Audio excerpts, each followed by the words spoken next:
In the 20th century, clouds were seeded by numerous countries around the globe with various chemicals to produce rain. China was just doing this over the summer in Beijing to make sure that there weren't any rain, that there wasn't any rain during the Olympics.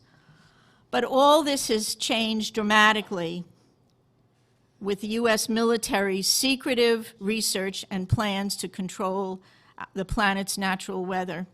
This has not been given very much press, and we have to remember that we have a corporate-owned press where 85% of radio, television, and print media is owned by 5 corporations.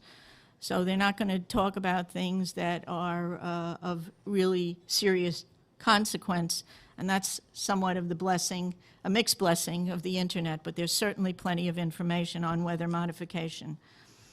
The Air Force is on record as saying, quote, they want to control the weather by 2025, and we are not talking about just seeding the clouds for rain. Weather modification means, quote, any activity performed with the intention of producing artificial changes in the composition, behavior, or dynamics of the atmosphere, unquote.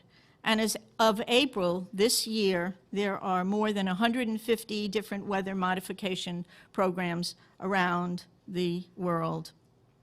Since about 2000, the Department of Defense and the Department of Energy have been spraying the entire United States sky with a toxic brew of chemicals and other biologic agents. Do we have that? Can we do that? Just want to show you something. We have 2 different kinds of trails in the sky right now.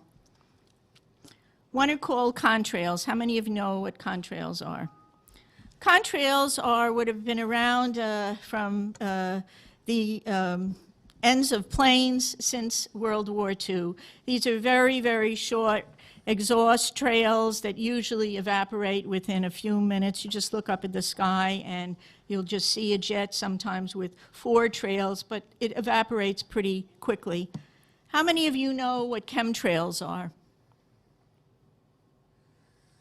Nobody. The military and some commercial planes are spraying us with what are called chemtrails. I want you to look at these. And oftentimes, before there's a weather front, there are heavy assaults from these planes just before a weather front is changed and comes in. Military and some commercial jets have been fitted with huge barrels of at least 49 different kinds of documented chemical poisons.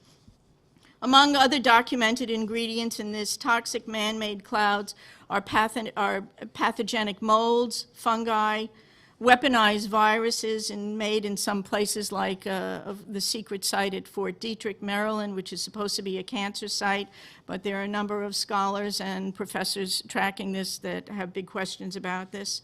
Barium and nanoaluminum particles. What do these do to the human body? Barium is an alkaline earth mineral. It was discovered in 1774. At low doses, it can act as a muscle stimulant. At high doses, it detrimentally affects the heart and the nervous system. Barium is toxic to all mammals, and that means not just humans. Aluminum, which is the most abundant metal in the Earth's crust, is known to diminish kidney function and destroy brain cells and cognitive function. Just think about it. Just between the aluminum and the mercury that we're breathing all the time, we've got already a serious issue about brain function and cognitive function.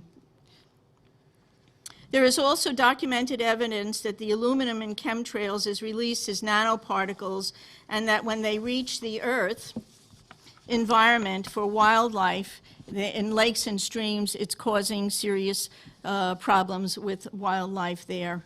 Researchers are also finding that nanoparticles interfere with the growth of plants. Nanotechnology is totally unregulated. Just this past month, a new research report came out showing and documenting for the first time that these nanoparticles actually go through the skin. Well, if you breathe them, whether they go through the skin or whether you're inhaling them, it's still a problem, a serious problem. This excerpt is brought to you by the Massachusetts School of Law, the leader of reform in legal education and a leader in multimedia education for the public. To view the full interview and for a full listing of MSL's programs, log on to mslaw.edu.